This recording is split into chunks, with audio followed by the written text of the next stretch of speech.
প্রত্যেকটা কেন্দ্র মন্দিরের চারপাশে ছত্র ছায়ার মতন উপযোজনা কেন্দ্রগুলো খুলুক। এই যে উপযোজনা কেন্দ্রগুলো খুলবে সেগুলো কিন্তু নিজেরা বলছুন আগে যে উপযোজনা কেন্দ্র খুলতে গেলে যে বাবাইদা বলেছে স্বস্তি, এরকম কিন্তু কোনো কথা ছিল না। তাকে স্বস্তি নিতে হবে তবেই উপযোজনা কেন্দ্র খুলতে পারবে, এরকম কথা ছিল না। স্বস্তি নিলে ভালো হয় এরকম একটা কথা ছিল, কিন্তু তার বললেন এই নয় যে স্বস্তি ছাড়া হবে না।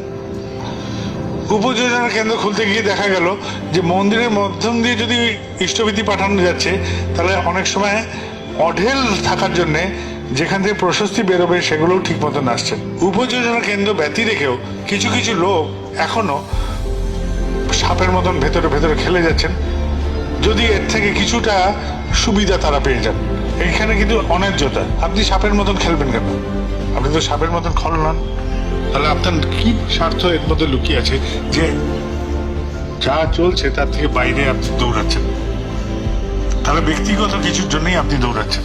সেই ব্যক্তিগতটা কি? আমার ইষ্টবিধি নেওয়ার জন্য উপযোজনা কেন্দ্র থাকা সত্ত্বেও আপনি কেন দৌড়ে আসছেন?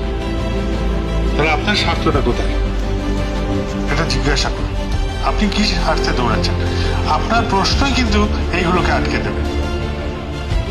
এবং উপযোজনা কেন্দ্রগুলো আমরা যেখানে আছি ছোট ছোট যেন হয়, বিশাল না যে এখান থেকে এমন তেপান্তরের মাঠ যে ওই পাড়ার কে আছে তাই আমি খুঁজে পাই না।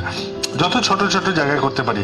এটা কলকাতা এবং কলকাতার আশেপাশে যেসব জায়গাগুলো আছে এগুলো শহরতলি এই অঞ্চলে আমরা প্রত্যেকটা জায়গায় উপযোজনা কেন্দ্রগুলো ছোট আকারে করতে পারি।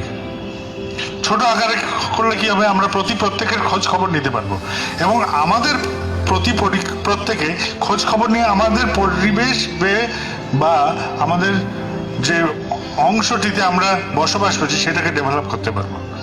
আমরা যদি 4 জন পরিবার থাকি সেটাকে 6 জনে রূপান্তরিত করতে পারবো, 6 থাকলে 8-এ রূপান্তরিত করতে পারবো এবং প্রত্যেকের খবর নিতে পারবো।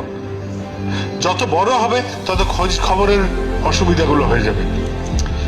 আমরা উপযোজনা কেন্দ্রে একটা হিড়িক তুলেছি, আমাদের এখানে 800 পরিবার, আমাদের 400 পরিবার, যেন এটাতে একটা মিটার হয় এবং সেই মিটারের প্রাইস দেওঘর থেকে দেওয়া হয়, এরকম কিন্তু কোথাও নেই। তাহলে এটা নিয়ে কেন আমরা সংখ্যাটা নিয়ে আনন্দিত হই? সংখ্যাটা এখানে তত্ত্ব ব্যাপার না। আমাদের ছোট ছোট উপযোজনা কেন্দ্রগুলো যদি খুলতে পারি তাহলে প্রত্যেকটা উপযোজনা কেন্দ্র তারা সেইখানে চিন্তা করুন যে এই জায়গাটাকে কি করে বাড়ানো যায়। ধরা যাক মৎস্যজীবীরা যেখানে আছেন সেখানে একটা উপযোজনা কেন্দ্র, মৎস্যজীবী যে মানুষগুলো তারাই বলতে পারবেন ওখানে যে ওইখানে কিভাবে কাজ করলে বা কি ধরনের যাজন হলে ওটা ডেভেলপ করা যায়, তাই নয় কি? যারা ফুলের চাষ করছেন, মেদিনীপুরে এরকম আছে ফুলের চাষ করেন, তো ওইখানে যে উপযোজনা কেন্দ্র সেখানে কি ধরনের যাজন হবে, কি ধরনের কথা হবে তারাই বলতে পারবে। আমি সেই জন্য বলছি প্রত্যেকটা জায়গা প্রত্যেকটা অংশ তারা দায়িত্ব নিক।